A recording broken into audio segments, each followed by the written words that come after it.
a guy from Southern University Law Center graduated, and he put this statement up about why he is the prize. This was controversial. A lot of people got mad, black women. Some people made some vlogs about it. It's all over Instagram. I saw a report, people talking about it on YouTube. It's really controversial. To me, it's not, but I think this is interesting, and I want to talk about it, especially since the dude go to my school. I want to give a big shout out to dude, man. Like, graduating from law school is no joke. Whether you graduated with a 1.999 or 4.5, right? Graduating from law school is very difficult. You don't graduate by accident. You graduate with intention, and you graduate on purpose. You have to bust your ass. If you got a 2.0, you busted your ass for that 2.0. You can't just, it's not like undergrad school. You can just chill, come to class half the time, study the day before the finals and make a C. No, you will flunk out of that motherfucker quickly. So big shout out to him on that. That is a huge accomplishment for anybody, especially a black man. The second thing is this. Homie gave a law school answer. Homie did a crack with it. He did a conclusion. I am the prize. The homie did a rule. Black women like this, or attracted to this social status. Then he said, I meet some of those standards. Therefore, he should put therefore at the end. Therefore, I am the prize. Homie put a whole crack method in analyzing why that nigga was the prize. And I have to give mad respect to him on that one. Everything that he said statistically is true.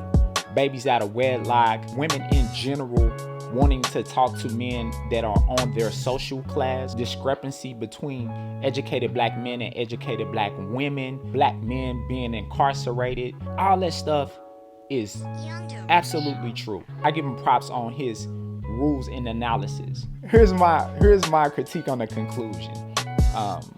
Therefore, I am the prize. This is why I have a problem with that. You cannot make yourself the prize. Just like on your own, you can't make yourself the king. People have to bow to your dominion or say that you're the king in order for you to be the king, right?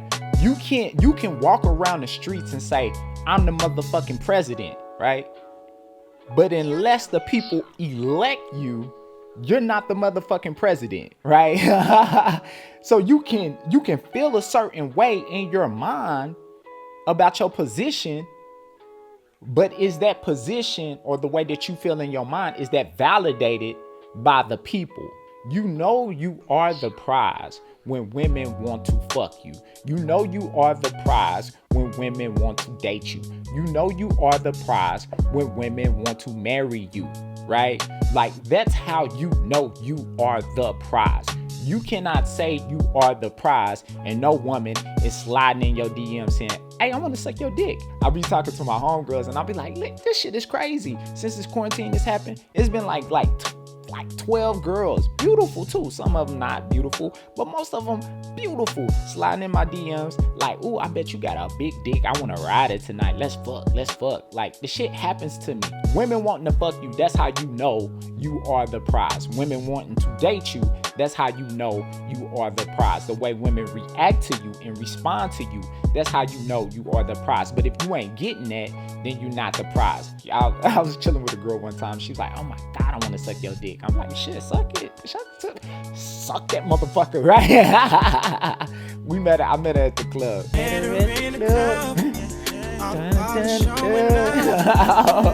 I was at a swimming pool and I was swimming and I saw these two beautiful girls, man. They was like talking, dancing, and they kind of came close to me, and I had my radio, and I was like, hey y'all, how y'all doing? Whoop de whoop. I'm talking to them. They was dancing, I was dancing. We like talking. I'm spitting my game. We talking about threesomes and shit like that.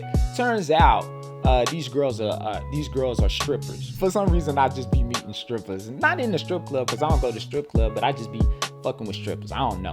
And models and shit. I don't know. I must be the prize.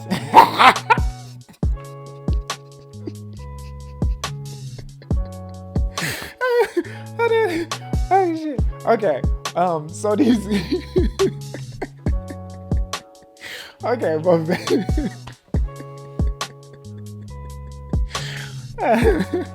I'm gonna get through this. I'm not trying to edit because I gotta go study for the bar and shit.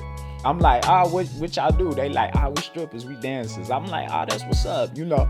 They was like, what you do? I said, you know, I'm in school, like I'm at Southern University Law Center. They was like, you in law school? I'm like, yeah. Do you know this one lawyer in Baton Rouge? That fat motherfucker with the tight ass suits. I can't stand that motherfucker. Like they got this disgust. They were disgusted, right? And I was like, damn. No, I don't know him. I'm like, how y'all know him? They was like, I'm blah blah. They didn't say shit, right? So I put 2 and 2 together. I did the math, right? 17 divided by 26 is 54. I don't know what this shit is. But I did the math and I came up to this conclusion, right? And I could be wrong, but I think I'm right. He's an attorney. He got the bag, and I'm sure he might be paying them. But they hate that motherfucker, right? I always say this. There's no doctors and lawyers in the club. You know what I mean? There's no doctors and lawyers in the club. It's just big dick energy and how you look, how you make her feel. You know what I mean? Nobody give a fuck about what you do in the club. Do they want to fuck you, right? And if you're a doctor or an attorney, that's a plus. But I had a threesome one time. The shit was amazing. It was one of the best top 5 days of my fucking life. Kiki, thank you. I will never forget you in life. But the new girl, you know, after we got through fucking, we went to sleep and shit like that. We woke up. We was talking about politics and all that shit. Just having an intellectual conversation after, you know, I got through piping them, both of them. And I was like, yeah, you know, why did you want to do this threesome and shit like that? She was like, first of all, you're sexy as fuck. I woke up. I saw the girl, her phone was in front of her face. And I looked over and she had a picture of me, like my profile picture. And she was sending to her friends like, girl, this nigga. She was like, I had to tell all my friends about this. Like, you got that fire ass dick. This is a quick aside too. This shit is hilarious. But I was fucking the girl, and my girl, but she wasn't my girl, but this girl my main girl, she was like, yeah, bitch, I told you he had that good dick. He got that dope dick, that African dick, that Wakanda dick. And she was like, yeah. And she was like, bitch, say Wakanda forever. And I'm fucking her. She was like, Wakanda forever. I promise you, this shit is not, it's true, right? I didn't record that. My girl, she was recording this shit, but she didn't get that point. Back to my point. She was like, I want to fuck somebody that could blow my back out, but I want to have an intellectual conversation afterwards, right? And that was a revelation to me, because a lot of times I see girls who say, like, I want an intellectual nigga, sapiosexual, connect with me intellectually. And I was thinking about it, right? If that was true, then Einstein would have way more hoes. I mean, let's be honest, right? Is women want a nigga who can blow their back out, who looks fine as fuck, with a long dick and big dick energy, to have an intellectual conversation with them, right? To have a bag also, to be a lawyer also, right? So if you flip that on his head and you are just a lawyer, or you have the title, but you Mitch McConnell, like turtleneck looking motherfucker, he can't get no hoes. Nobody want to fuck him. He gonna have to pay.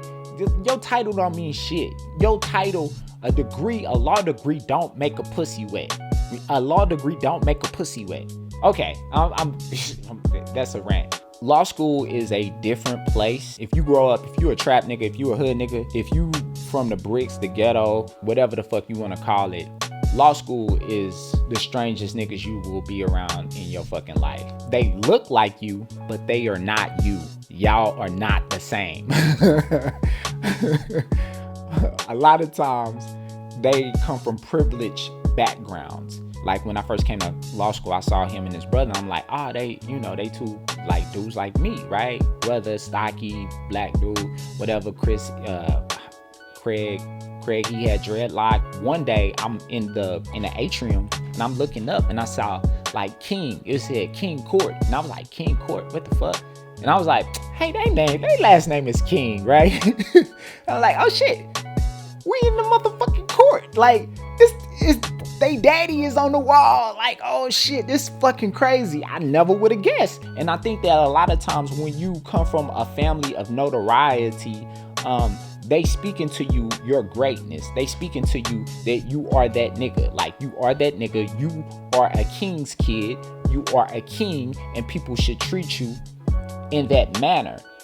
And you go to white schools, and a lot of times at those white schools, by default, being black, you that nigga, right? I think that sometimes that when you experience that type of privilege in your life and you have everybody telling you what you should be, and that's not matching up with the reality, that it can produce a certain type of frustration. At your white school, you was fast if you ran a 4.5, but you come to Douglas, you come to Star Spencer, and motherfucking D lineman running 4.5. Running back, he running a 4.3. The quarterback running a 4.2 or some crazy shit. So it's like, how do you deal with that mentally? And I think that's what we're seeing at the law school. At my law center, I would see dudes who would walk around the law school like they chest out, they big niggas, right? Like I got swag, swag, right? Like they just oozing confidence. But then we would go to the end zone, right? This club, and there's mad niggas in there, like mad niggas, like that shit is packed. But it'd be like a lot of black like niggas in there, right? Like niggas. And I would see all the confident law school niggas who got their chest out, right? They like all of a sudden in the corner, like real timid, real humble, right? Because they never had to face competition like that. And so I think it fucks with them. And real quick, this is kind of what, and Craig, I don't fuck with him, but I'm not like fuck you. You know what I mean? Again, law school is kind of small, so you gonna be fucking with the same girls.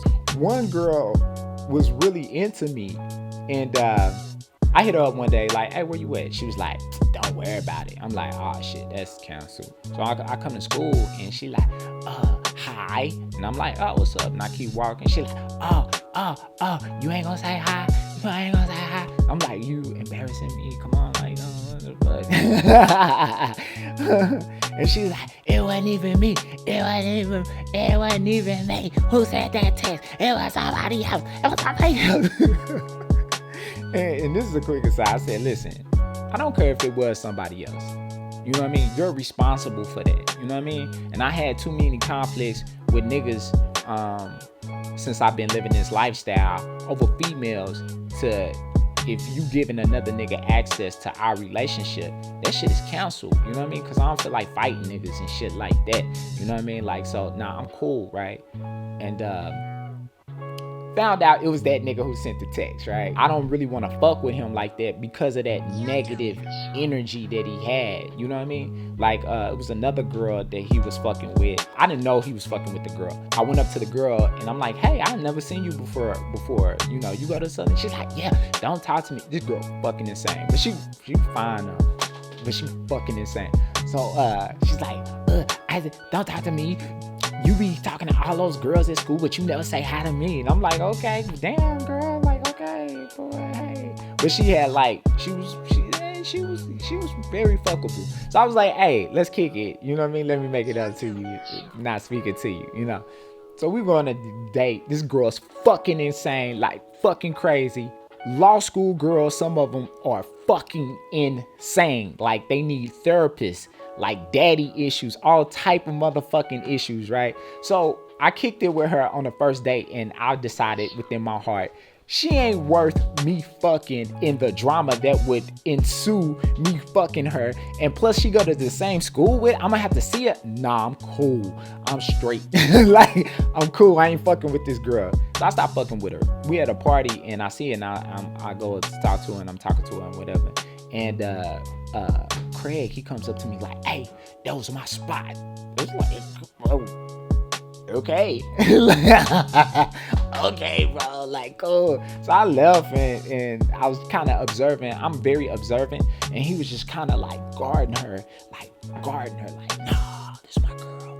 And I think that like a lot of times that's behavior of low tier males or males who don't quite have the experience with women or not quite chosen. Pussy for most niggas is hard to get, right? So you're going to be very possessive and do something which is called mate guarding with your women, which makes you a jerk, you know what I mean? Which makes you kind of an asshole and very sensitive. It's not alpha, you know what I mean? That's like beta male characteristics, which I don't beef with, because most niggas is beta males. That's the default setting. Like, I was talking to my homeboy and I said, most niggas is bitch ass niggas. That's the default setting. That's how you're born. Unless you have like high levels of testosterone and niggas teach you how to not to be a bitch ass nigga, or you train yourself how not to be a bitch ass nigga. I was once kind of like had bitch ass nigga tendencies, you know what I mean?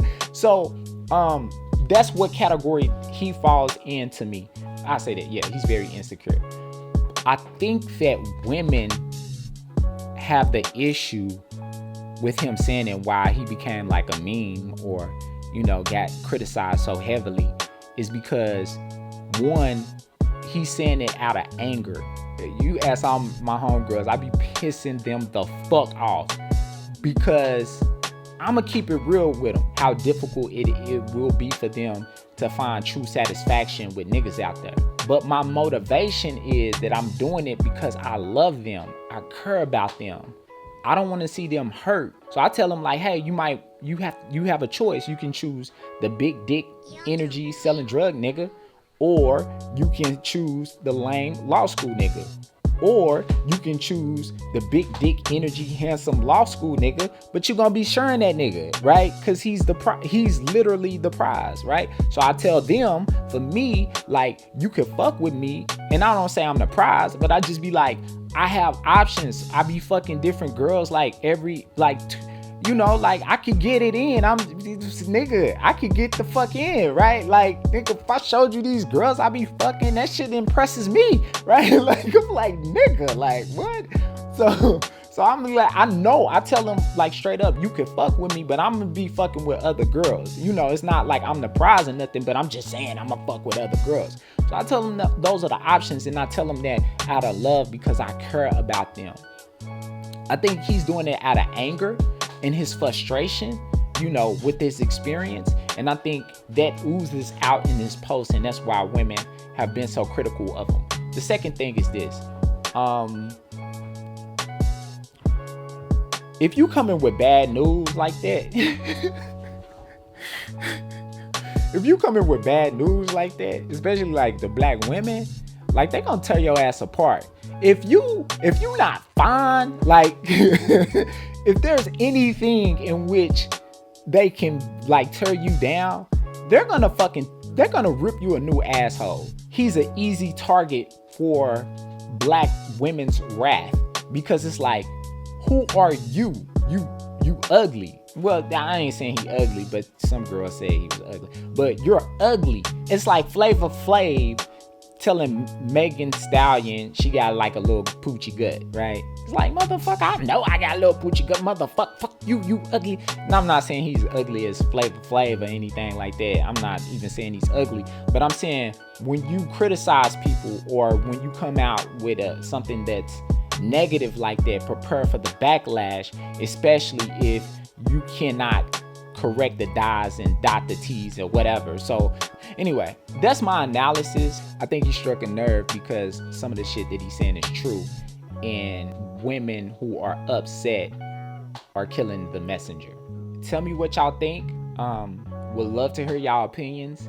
Yeah, I hope this was a good conversation, and I hope, you know, that you can learn and grow from this. Let me know what y'all think. And I love y'all. Until next time, to the end of time.